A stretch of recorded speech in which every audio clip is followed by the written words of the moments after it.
L'égyptologue Mark Lehner pense que les Égyptiens ont taillé le sphinx à même la roche, creusant et retirant des milliers de tonnes de pierre pour façonner le corps immense de la statue. Aujourd'hui, les murs d'enceinte qui entourent le sphinx portent encore les traces de l'excavation de ce colosse. Imaginez un peu la taille de ce chantier. L'exploitation de toute cette carrière d'où on extrayait d'énormes blocs de pierre qui pouvaient peser une centaine de tonnes. Mark pense que retrouver ces blocs de pierre permettrait de découvrir qui a construit le sphinx. Et selon lui, ces blocs ne sont pas allés bien loin. Ces ruines qui font face au sphinx étaient autrefois de somptueux temples, érigés par le grand pharaon Képhren. Et Mark est convaincu que c'est le même pharaon qui a bâti ces temples et le sphinx. Je pense qu'ils ont récupéré les blocs de pierre extraits de la carrière et qu'ils s'en sont servis pour construire le temple juste en face. Afin de prouver sa théorie, Mark a besoin de preuves tangibles. Alors, il compare les différentes couches présentes sur les pierres du temple et le torse du sphinx en espérant qu'elles correspondent. Si on regarde la base du sphinx, son torse par exemple, on voit les mêmes strates que sur les énormes blocs de pierre du temple, avec une alternance de couches tendres et de couches dures.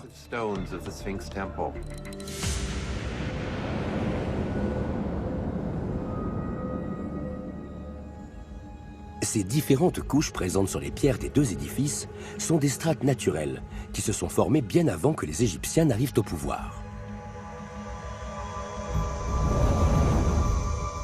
Il y a plus de 50 millions d'années, Gizeh était un lagon tropical grouillant de vie.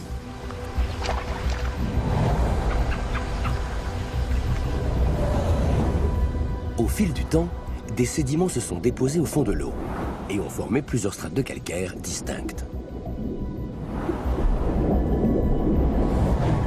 Quand le climat de la Terre a changé, l'eau s'est retirée. Elle a laissé derrière elle un grand espace dégagé avec des affleurements composés de ces différentes strates de calcaire. Mark pense qu'il y a plus de 4500 ans, les Égyptiens ont découpé ces strates pour y sculpter le sphinx.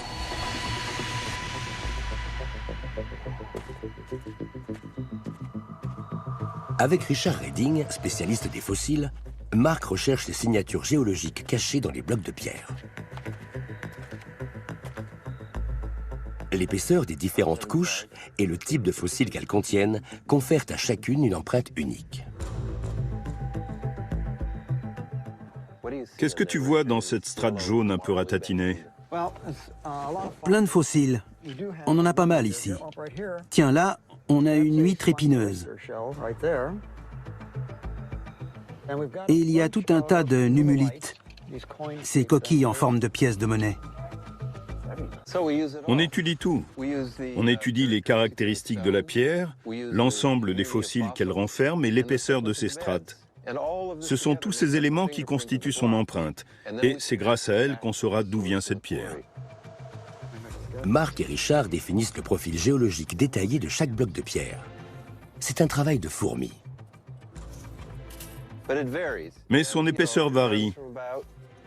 Ça va d'environ 18-19 cm ici, OK. jusqu'à une trentaine de centimètres là. Alors il va falloir prendre plusieurs mesures et faire la moyenne pour vérifier les variations. Après des années de travail, Mark a réussi à définir l'empreinte de chaque bloc de pierre appartenant à ce temple.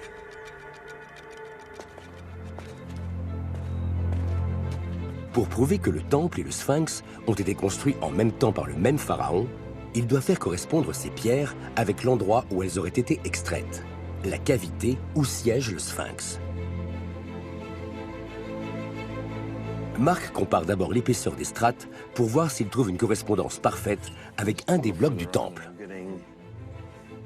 Oui, 75 cm. La strate du haut, je pense qu'elle part d'ici, de cette ligne. Descends juste encore un peu. D'accord. Arrête-toi là. Si elle s'arrête là, c'est bien là? Oui? Alors on a un bon mètre. OK. Les strates de cette carrière et celles du temple semble correspondre au niveau 3C et 4. Maintenant, il va falloir comparer les fossiles. Les strates correspondent. Mais pour en avoir le cœur net, Richard doit vérifier que les fossiles correspondent eux aussi. On a une autre huître épineuse qui correspond parfaitement à celle qu'on a trouvée dans le temple. On a aussi plein de numulites, surtout des petites. Oui, tous ces fossiles sont très similaires à ceux observés dans le temple. Donc ça concorde. Il reste encore du travail. Mais ces découvertes laissent penser que la théorie de Mark est la bonne.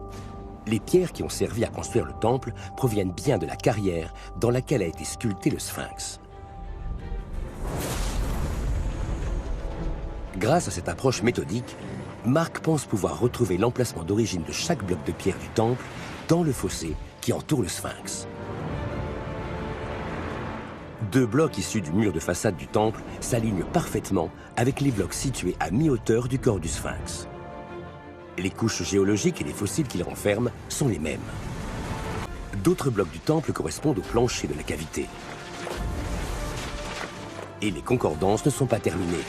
Couche après couche, les blocs de pierre finissent par remplir entièrement la carrière.